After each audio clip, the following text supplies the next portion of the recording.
Hello, and welcome back to the Be More Connected Summit. I'm your host, Elise Preston, and today I am here with the amazing Christina Blacken. Hey, Christina.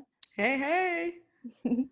And Christina Blacken is a public speaker, performer, and podcast host of Sway Them in Color. She's also the founder of thenewquo.com. The New Quo is a narrative intelligence training company helping leaders tap into their psychological power and the power of storytelling to master their unconscious beliefs so they can communicate with deeper connection and influence to achieve inclusive, status quo breaking goals. So Christina, thank you for being here. I'm super excited to dive into our conversation today. I'm so excited to be here, even though I'm quarantined. I got cute for everybody. So I Yes! hope it's coming across on camera. I'm like, you are glowing right now. Thank you. And I'd love to start off just with a little check-in as to where you are in the world right now and how you're holding up during this uncertain time. Yeah, I was making this joke the other day that it's kind of like the sequel to the I Am Legend movie where Will Smith is battling zombies. Like that's what it feels like right now in New York City. Yeah. Every other day you can hear sirens outside of the windows, and we're getting news updates all the time of the tragedies and how many people are being lost every single day. And then you also, well, my experience has been that people are really banding together to try to help each other out. Like I've seen artists come together to give each other rent relief. I've seen a platform that's being launched for Broadway so people can stream their shows from the comfort of their home. Oh, wow. I've seen a friend put together a virtual happy hour to support bartenders who can't do anything with their jobs right now. And they can get on Zoom and do a cocktail and get paid tips by Venmo. So there's this ingenuity and creativity that's happening around us. And I've been inspired by that. And then there are just moments where I'm like, we need to pause, and it's okay to feel lost and afraid and uncertain and unproductive, quote unquote, and ride it out for a little bit because we don't know what's going to happen. And I think the toxic productivity that we're trained to have can be really crushing right now. And people are like, well, what should I be doing? You should just do nothing and focus on your well-being and health. So that's something I've had to keep in mind as a business owner and as somebody who's focused on social impact and social good. I'm constantly thinking about those things. But at the other time, I'm like, sometimes there'll be days where I'm tired. And it's okay to just kind of sit and be with this right now.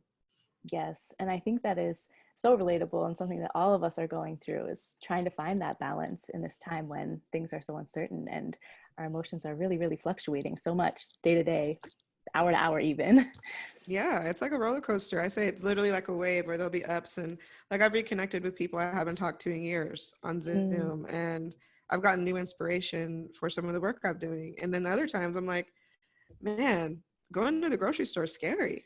Like I even just leaving my apartment to throw out the trash is scary because I live in a building with 200 people, and me touching anything in the hallway can expose me to COVID-19. So like there's just these new levels of stress that every single one of us are facing in very unique ways. And that's at the back of your minds all the time. Even if there are those highs, there's definitely lows. So it's very much a roller coaster. Right. And I think that during this time, it is really, really hope inspiring to see how people are connecting with each other. And as you said, being so creative, like sharing so much ingenuity in how we can support each other, because it is a whole lot that we're navigating. Absolutely. And I also love to start off by just asking our guests about their own journey and what's gotten you to where you are today. How much time you got?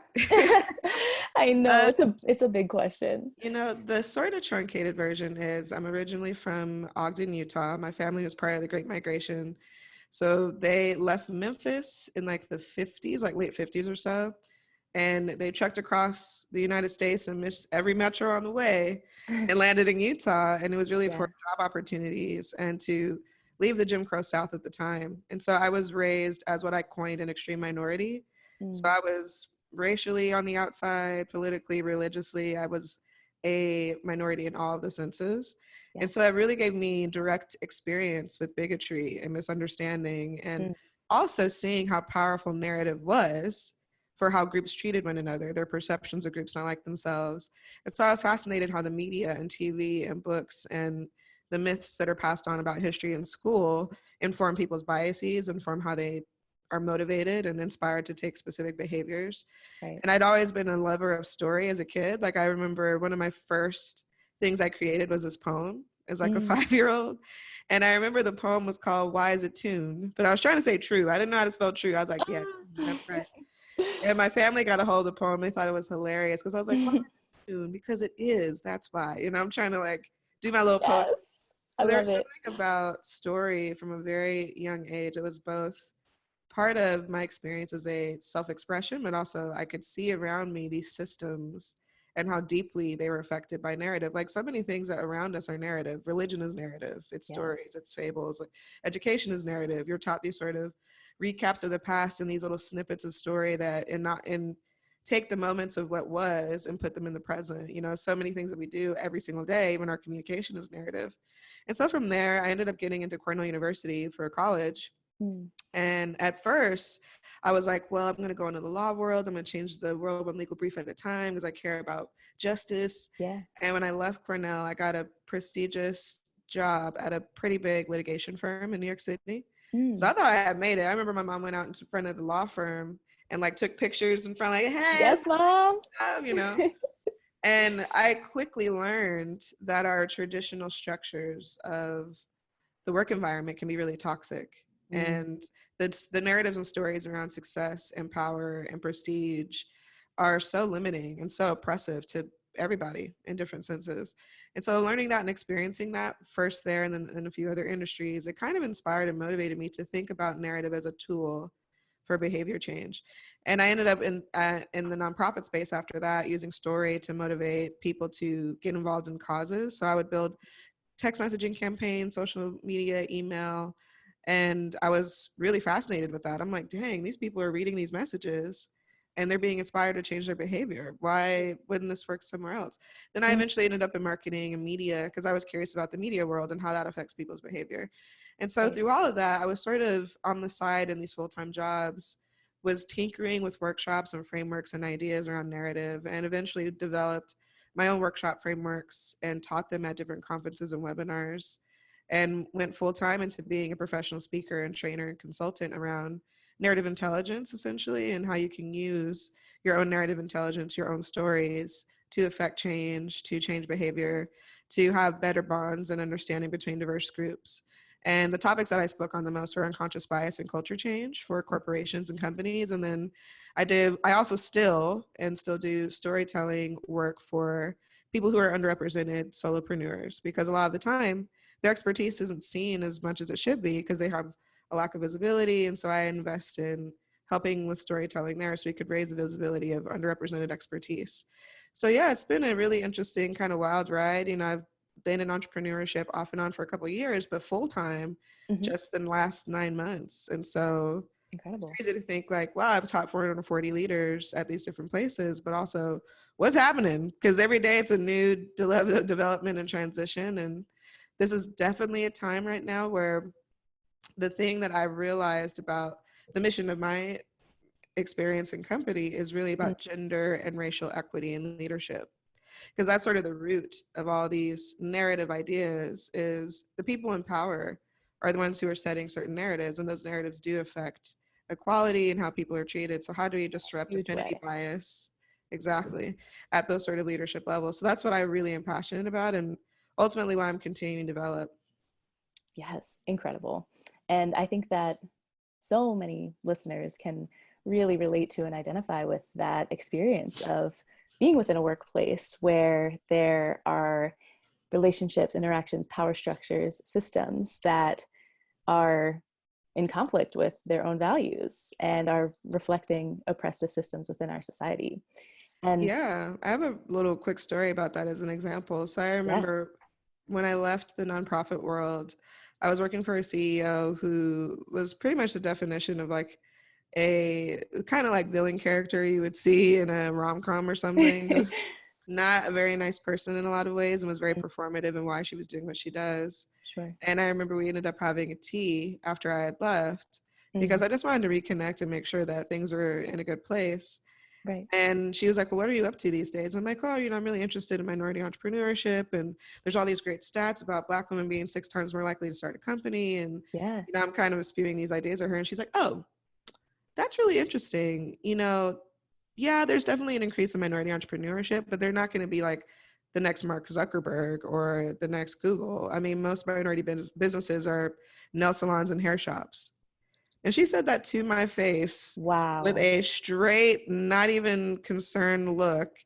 And I thought, I'm like, this person works in social impact. Their entire company is focused on, bringing equality to communities and all of that. And Wow. yet she still has this dominant narrative that people of color can only go so far Hmm. or do so And in much. her mind, there was no issue with what she said to you. Yeah, I was like, I mean, my jaw was on the floor. I was like, does she not know Right. who I am? Like, does she not realize she's speaking to a Black woman? Like, are you kidding me? Yeah. And so that Wow. conversation quickly derailed, Mm, clearly. But it was really fascinating to me that there are a lot of people who hold these myths and these narratives that affect their decision making as leaders, that affect what they create. And it is dangerous. It's dangerous thinking. So that's one example of like, what are the ways that we can kind of change narratives and thinking so right. that people are making better decisions and not holding these big monolithic stereotypes that essentially lead to where we are right now. 1000%. And I love the way that you talk about narrative as a tool for behavior change. So I think that that is a really powerful example. But if we could even dig a little bit deeper into how narrative intelligence impacts our work, our well-being, and even society at large. Yeah, and I love this term. It's actually one that I became recently familiar with because narrative intelligence was coined in like 1960. And that was because at the time, people were trying to figure out how to get computers to communicate like humans. And the Mm, one distinction between us and machines is narrative. We think in stories, we have memories in stories, we learn in stories because our brain is structured to take in information that way. That is why when you tell a story, people are more likely to remember the details of that versus me just saying, lotion sales are down 10%. If I told you, yeah, I couldn't lotion for mm, 3 days and I've been rationing it out, you're going to remember that much more. yeah. And there are a couple of cognitive phenomenons as to why that is part of our experience. And I think the first is a term called narrative transport, which means anytime somebody hears a story, they are actually physically transported into that story. Like if you've ever read a Mm, good book and you can literally see and feel all of the details, you can smell the sea salt of the ocean when they're right. describing it, or, the Lion King, you can feel the circle alive around you, all Yeah. of that really is because our brains are structured to make images and maps of what we're hearing. And Mhm. there's all these studies about how your values and beliefs are actually much more dramatically shifted and impacted by that experience. So if you want people to learn something different or do something different, it has to come in a narrative format. The Yeah. other thing about it too that really changes behavior is a cognitive phenomenon called neural coupling, which Mm, is really this idea that when you hear a story, so if I am telling you the story of the Lion King and I'm yeah. like, listen, Mufasa was thrown off that cliff by his no good brother, yo, like Simba got to figure it out and has the community on his back. He's the MVP. He's trying to get the whole pride together. You could literally see or feel your brain firing in the same places as my brain as the storyteller. So our brains are firing in the same places and we're having some mirror neurons essentially. So when you hear a story, you have empathy and connection to the storyteller.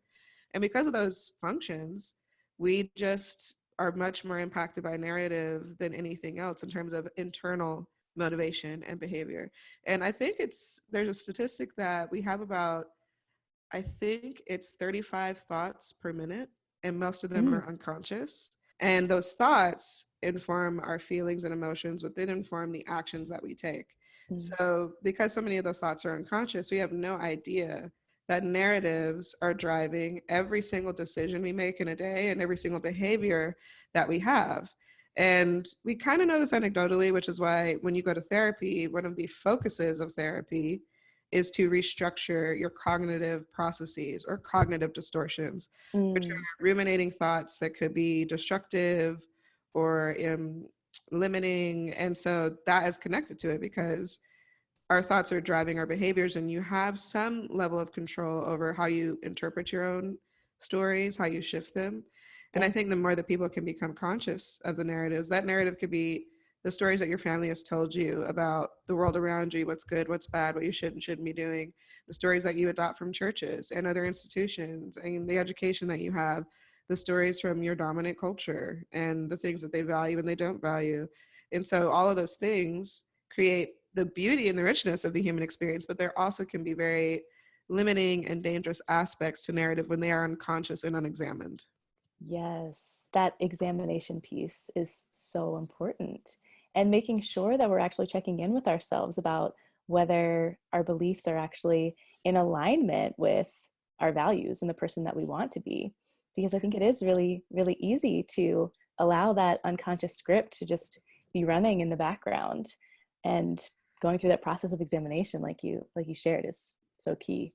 Absolutely. And that's what raising your narrative intelligence is. It's becoming conscious of your own internal stories and figuring out how you can shift those to get to where you want to be and to Mm, connect more effectively with other people. Because no matter what your goal is, you have to connect with another person in some way. If you're a salesperson, if you're a parent, if you're running a business, it doesn't matter. There's always some level of exchange between you and another human being. And I think narrative intelligence allows you to understand how other people are motivated and how you can construct narratives to connect with them, to inspire them, to motivate them, and also to shift your own so you're not in your own way, especially because for most people, we have so many fears, and some of them are valid and they're ways that we try to protect ourselves, but there are a lot of fears that fuel these sort of unconscious limiting narratives that we can have about ourselves and about other people.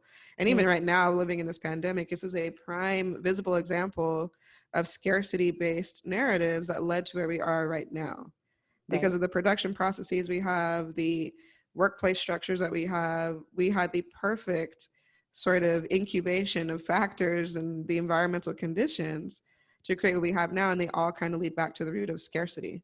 This idea of there's not enough, so we got to scramble and make sure we get enough for ourselves, and you hoard resources and capital and everything else. And look where we are right now. So I think the more that we can help people to not act just from these scarcity fear-based narratives, the better off we'll be, the better our workplaces will be, the better our leadership in every single industry and every single institution will be. And if we don't do that, we can't solve these huge inequality problems. Right.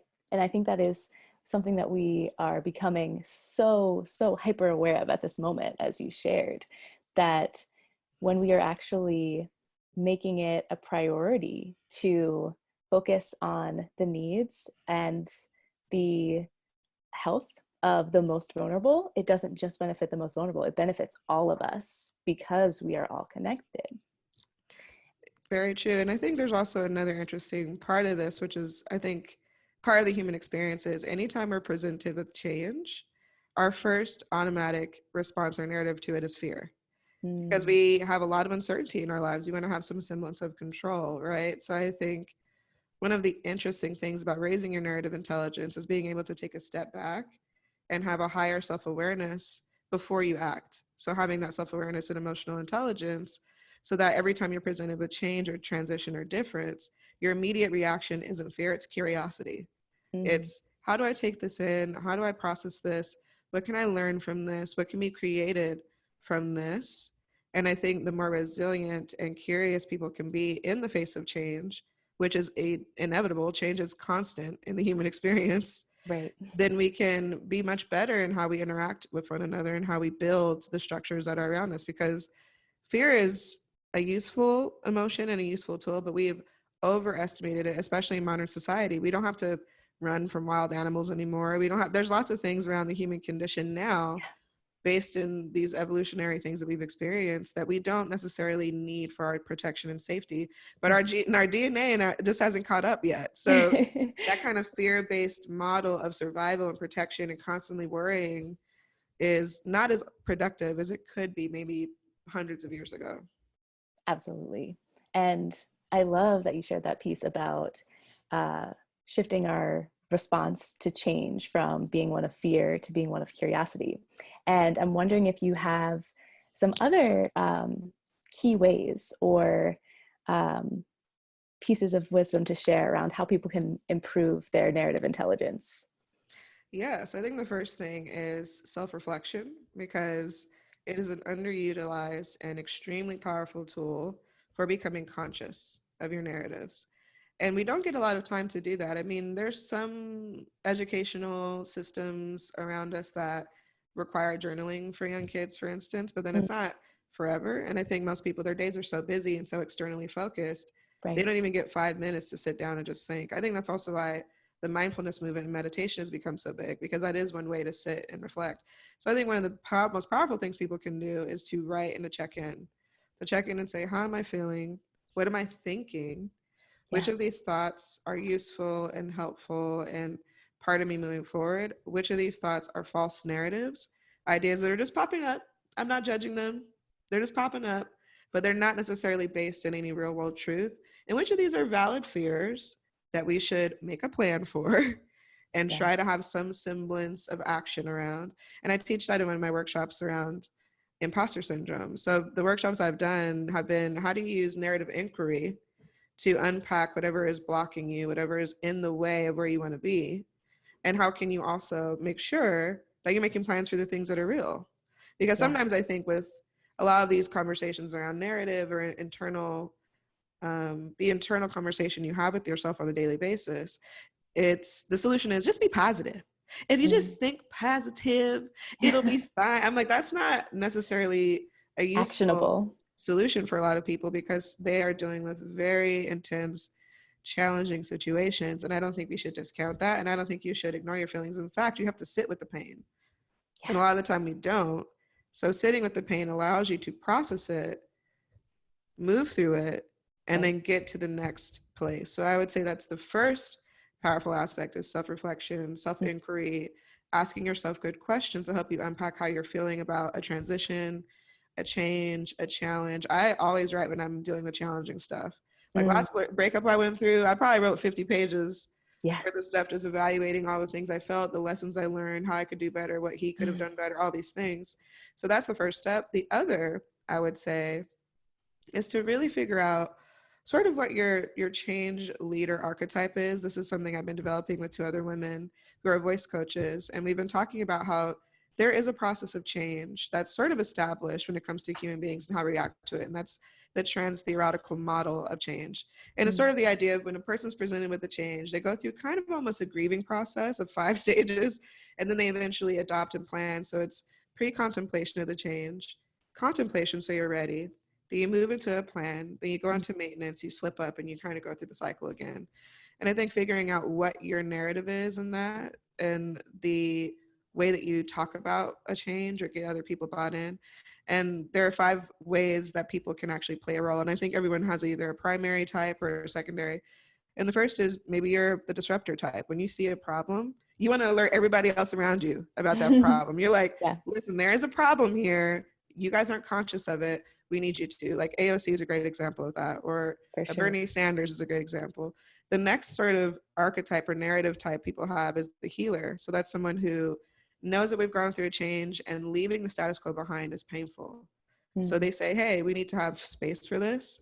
Let's process this. Let's figure it out together. Like Oprah's a good example of that. She creates spaces and conversations for people to be with their hard feelings. So true. And then you have the person who's a visionary. So after you've literally grieved and you accepted, the visionary is now like, what could the new future, what the new status quo, what could that look like?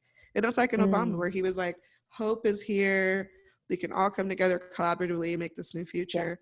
And then you have 2 other key narrative types, which is the builder. So they're the people who get shit done.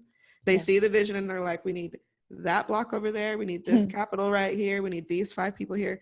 And then finally, the guardian, which is the person who's the keeper of history. So sort of like a Maxine Waters, right? Where Cool. they've been around long enough, but ultimately they say, hey, here's the past. Some of this didn't work. Let's remember that. How do we keep the course and stay forward and maintenance? So I think figuring out the narrative that you could potentially identify with in the process of change is really powerful, because then you construct your stories differently. You can be more influential. You can move people through whatever part of the cycle of change that they're in. And every single one of us are dealing with change every single day. And I think Right. the more that we can be conscious of how we can lead change, how we can collaborate through change, the more fulfilled and centered we'll all be. And you don't necessarily Mm. have to be a business owner or a leader to play those sorts of roles in your community, in your household, in your workplace. I love this framework. That is super powerful and really helpful that you started off with that acknowledgement of grieving change, because I think that is something that is definitely coming up for us in this time, and is always a factor when we're approaching change. So creating space for that in that reflective process is really powerful. Yeah, I think And it could be a really just understanding and knowing that we all have the power to adapt to change and to have experience and relationship to change that's positive. Because I think most people see change as a negative. They immediately assume like, oh, change sucks. Change is hard. Right. Change isn't always bad. Change is neutral. I mean, whatever we attach, the narrative we attach to change literally is what Yeah. defines it. So I think having a healthier relationship with uncertainty is really critical for people. And I think I was actually listening to you on another podcast, and you were speaking about this idea of when we're approaching change or when we're approaching things that are just new or scary or different, our mind often launches into this place of what ifs, but we are only focusing on the negative what ifs. But there are also such a wide spectrum of positive what ifs that can come from change and creativity, ingenuity, trying something new. So trying on those thoughts and ideas as opposed to just the negative what ifs, I think can be super supportive.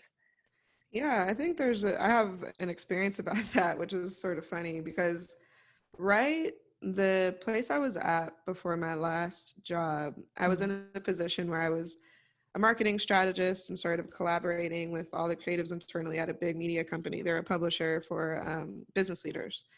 And I had like 17 clients. I also was managing a whole team of people, and I'm doing all these things. Yeah. And my boss at the time was like, "Oh, you're doing a great job." We had a weekly check-in, and she's like, "Great, great, great," right? And she'd give me a little feedback here and there, kind of nitpicky, but I thought they were small things like, "Don't use this opener in an email. Make sure you do this." I'm like, "Okay, it's a little granular, but fine, we'll do that." All right. Then a couple of weeks after my last check-in with her, I remember I had to sit down in a meeting with her boss, and an HR person, and I was given no warning as to what this meeting was about. And I was like, what's going on? What's happening? And her boss says, "Christina, I think you know why we're having this meeting." And I was like, no, I don't. I don't know why we're having this meeting. And she says, "Oh, well, it's come to our attention that the position that you're in is not a good fit for you. And even though you're so talented, you're so creative, we love a lot of the work that you do, it's not a fit for what we're looking for in this position." So I was completely shocked. I didn't get any warning. There was no pink slip. There was no, "Hey, change these behaviors or else." And my boss looked really sheepish because I turned to her and I said, "Every single week we've checked in, and you've never mentioned that I was doing something to the point where I deserve to be let go." And she didn't really have much to say. So it ended up being a really, at the time, painful experience because I'd never been fired from a job like that. I'm like, I do really well in my jobs. I perform at a high level, blah, blah, blah, right? So that was a huge hit to my ego. I was also going through a breakup. So going through a breakup, losing your job, and also needing to move out of your apartment was a painful experience all at the same time. And I would pretty much feel like I lost everything, like all the titles and everything. Yeah. And as I was sort of rebuilding, I realized that it opened up opportunities for me that I wouldn't have had if I hadn't been pushed into that experience, because I wasn't happy in that job. I didn't love their values and what they valued as a company. And I think the way that they fired me and let me go is a good example of that. There was also no people of color there. Probably could have been a lawsuit. Who knows? I didn't dig super into it, but I did ask them, like, is this a racial thing? Because there are literally no other people of color in the business department and blah, blah, blah. And they were like, "Oh, no. Because they kept saying a fit, a culture fit." I'm like, what does that mean? Yeah. What do you mean by that? Yeah, but long story short, my point of the story is the change and the transition, the pain of that became an avenue and opportunity for me to go into a position that helped me to build the strategies and structures I have for my company now. And there's no way I would have been able to do that if I hadn't been pushed out kind of and forced to reevaluate what I wanted to do, what I'm good at, really where I really wanted to be. And I think a lot of the time that pain and transition can be a place for you to have reinvention. And not to say it's, adversity is good. And that's not the truth. I think adversity is inevitable in a lot of ways, but how we respond to it defines our lives. And that's why narrative is powerful, because narrative is just about overcoming conflict, right? Right. Every story you hear is, how did we overcome this conflict? And so I think having a relationship to reinvention while going through change is really powerful. Yes, a relationship to reinvention.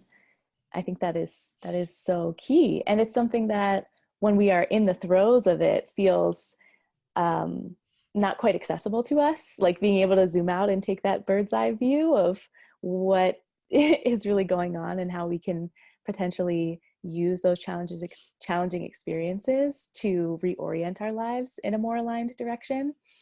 But that's kind of often what those ruts and rock bottoms always invite us into. Yeah, and there's lots of studies around resilience and how building up your resilience is critical to well-being, Mm, because there's never a time in life where you can avoid pain. There it's are inevitable. ways, it's inevitable. There, and when I say pain, I mean it could be as small as, you stub your toe or something, right? Like that's pain. Mm, Or it's losing a loved one. And I think being able to have a relationship to pain that isn't you destroy your entire life in the process anytime something bad happens is really critical, and giving yourself space and time to actually feel it, because we live in a society where people are told to not feel their feelings, where they're told to just truck on. I mean, even right yep. now we're having conversations about opening up America again during this whole situation, and it's not allowing people to literally sit with it. Like the pain I went through in that moment, in that time, I remember thinking, you know what, I'm not going to have any judgments against myself. I'm going Mm, to take lots of space and time to write, to think, reflect, cry, two-step to Mary J. Blige, whatever I needed to do at the time. I remember I took yeah. kickboxing and would Nice. imagine people's faces on the kickboxing bag to like get the aggression out. So there, you have to take the space and time to be able to process it. But the processing part is what I'm talking about, which is, how do Yeah. I process this? How do I get all the feelings out about this? And then what do I want to do next? What do I want to Mhm. do to respond to this? And I think this is a critical time because we're going through an intense pressure cooker level of change to really reevaluate our relationship to how we respond to change and how we can also lead change ourselves. Yes. And I'd love to then transition a little bit into, I know I mentioned in the bio, in your bio in the intro, that you are the founder of the New Quo. But I'd love if you could share a bit more about the philosophy behind the New Quo and creating new narratives around leadership.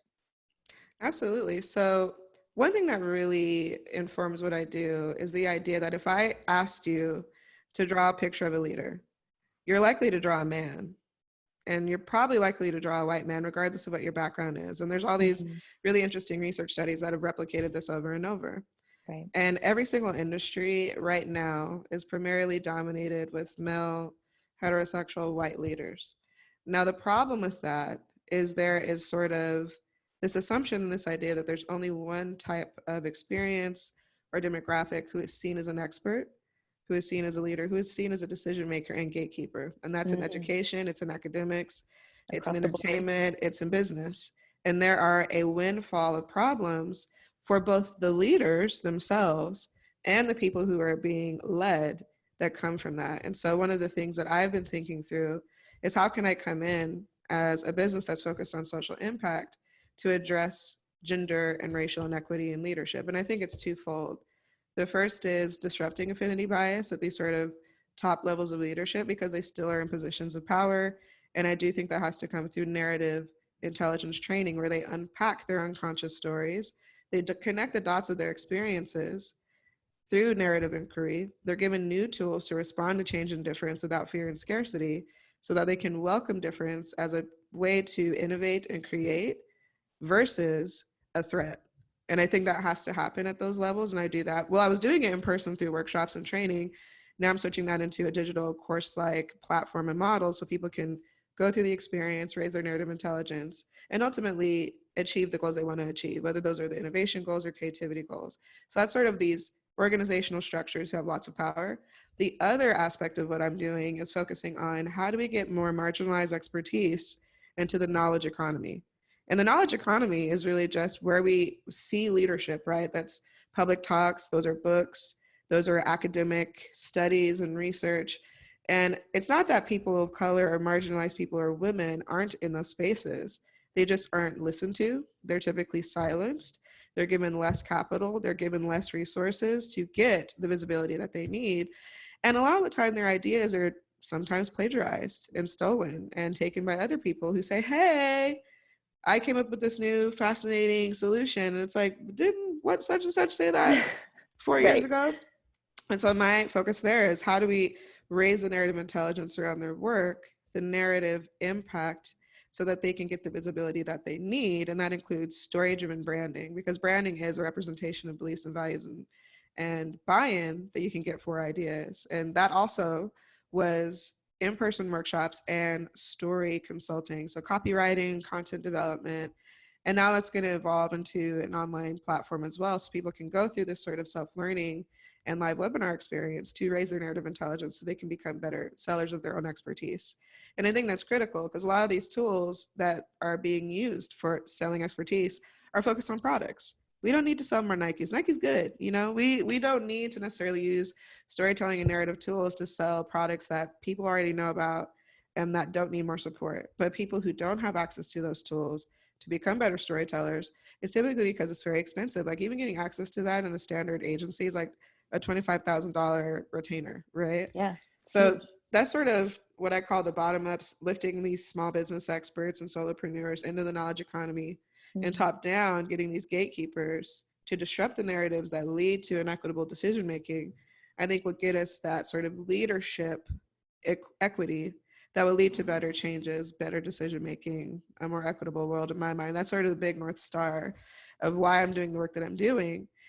And ultimately getting people to, at the core of this, change their relationship to Mm. change, because I think that's at the core of all this stuff. So yeah, it's sort of this big pie in the sky picture, and I've slowly been moving through that and training people. And now that we are shifting gears and may need to be self-quarantined for the foreseeable future, using the digital tools that we have so people can still have access and still learn and invest in their skills so they can get community and viability and be able to keep their teams engaged and create the psychological safety necessary for innovation, which requires understanding each other's narratives and your backgrounds and perspectives and respecting them and not expecting conformity or falling in line and cutting off difference, because that's what a lot of companies do. And then for people who are in the underrepresented area, getting them critical capital, critical visibility is key to changing our narratives around leadership. We can't see the stories that are different than what we've been taught, that are different than all of the images that you've ingested for a very large part of your life. It's never going to really change. Like I remember growing up, the only reason I had any kind of reference point of leaders of color was because we Mm. had random books in the house that helped me to see people like myself that were doing things and making things and inventing things. And I was like everything was like an encyclopedia of Black invention. My grandma had this Mm. huge dictionary style book, and it was like, the first open heart surgery was done by a Black man. The first, traffic light was created by a Black person, like all these things. Yes. And I was like, oh, that's so cool. And if I hadn't had that, I wouldn't have had any references throughout pretty much my entire educational experience. And that is common for the average American, especially if you don't live in a metropolitan area, to get little to no reference of leadership that doesn't look like a certain kind of person. And Right. what's even more fascinating, the last training I did around this was for a nonprofit board. And I'd asked them to use narrative inquiry to really unprocess their experiences of leadership growing up. And I Mm. asked them, who were the leaders in your schools, your churches, your businesses, your government? What did they look like? Yeah. And do you remember having a woman or a person of color as a leader? And so many of them could not say or remember ever having a boss, a leader, etc., that looked like Not those one. groups. Wow. Yeah, and the ones that did also had interesting relationships to leadership, because then there are other negative downsides of like, well, I don't trust men at all and all this other stuff. Yeah. So there's, not to say that like men shouldn't be leaders, white people shouldn't be leaders. That's not the point. It's sort of, we need more balance so that we can have collaborative Right. leadership, which leads to better outcomes for everyone. It's not this idea that, one versus over the other. It's how do we bring equity and not another form of oppression into leadership. So that's what I'm emphasizing and what I teach on, and what I'm ultimately hoping more and more people become aware of as time is moving forward with the changes we're going through. Yes. And I think and you said so much there that was so powerful and is really important for us to be prioritizing, especially in this time when we are disconnected from each other, because I think that separation and that isolation can cause us to maybe not prioritize the ways, within our work or the ways within our relationships, even if it's interpersonal, that we become more insular and we are not prioritizing thinking about inclusivity, equity, how we're operating in a way that is not replicating these harmful systems. And so I think that it's so, so powerful and so, so important that there are organizations like yours who are actively doing this work of providing education and training for us to take a closer look, like really examine what's going on, what's always been going on below the surface, and really naming it and giving us the tools and the resources to start to shift that, to work towards a future of leadership and also just of communication and connection. And as you were talking about earlier, like creativity, innovation that is inclusive of all of us and not just reflecting one small piece of the puzzle of. Yeah, totally. And redefining leadership too. I think every person plays some level of leadership role in their lives.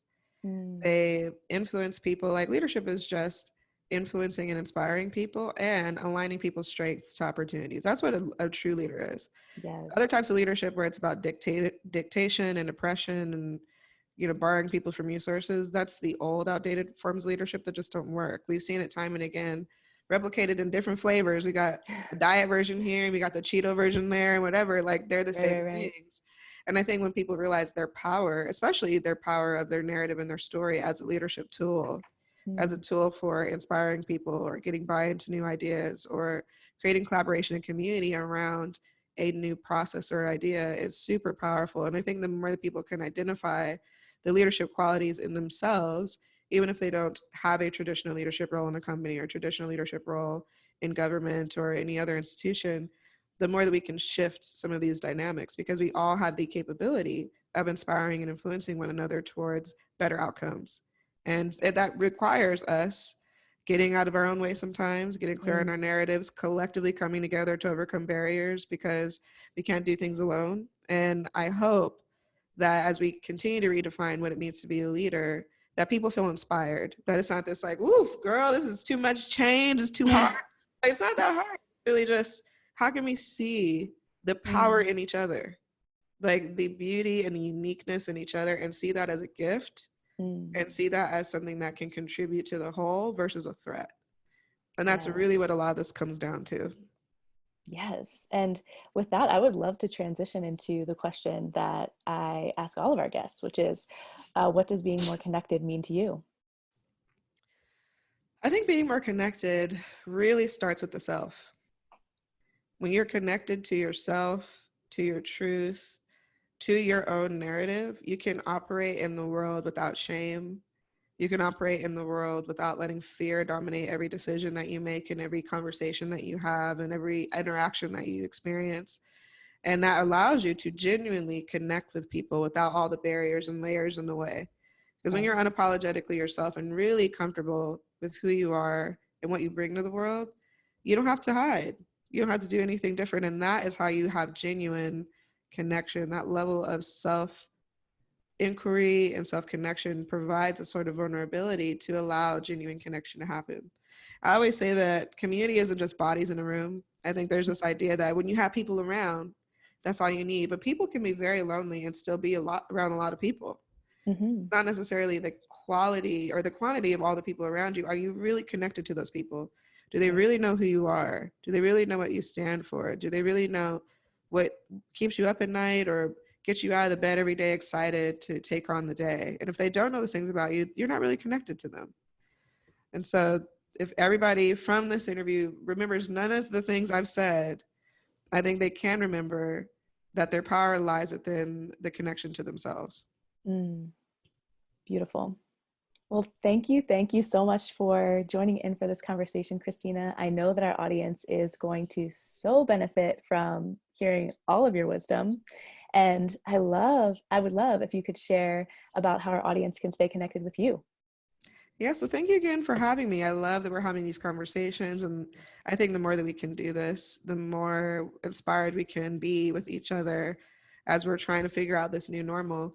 And how people can Yep. get in touch with me is to go to my website, thenewquo.com. That's THENEWQUO.com. They can also reach out to me on email, Christina at thenewquo.com. I release podcast episodes around unconventional leadership. I do little funny things in there in terms of entertainment. I write about Yeah. a lot of this stuff. And yeah, or you can follow me on social at Christina Blacken on Instagram and at C Blacken on Twitter. Perfect. I know I'm super excited to stay connected with you, also to be able to dig into your podcast. I love the work that you're doing in the world and am so inspired by the way that you are showing up so authentically and helping to create and support other entrepreneurs to show up and create this new framework around leadership. And so, to our audience, I hope that you all will be tuning in again tomorrow for our next set of interviews direct to your inbox. And thanks, Christina. Thank you.